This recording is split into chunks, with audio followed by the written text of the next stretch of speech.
por su probable responsabilidad en delitos contra la salud. También son investigados por su posible participación en 3 homicidios registrados durante el mes de junio de 2025. Los detenidos fueron identificados como René R.G. alias La Rana, de 50 años de edad, y Stephanie J.L. alias Fanny, de 26 años.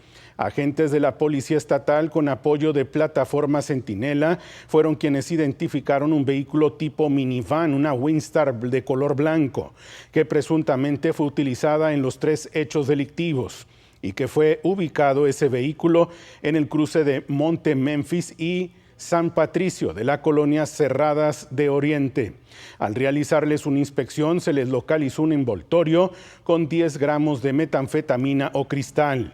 Los arrestados fueron puestos a disposición de la autoridad competente.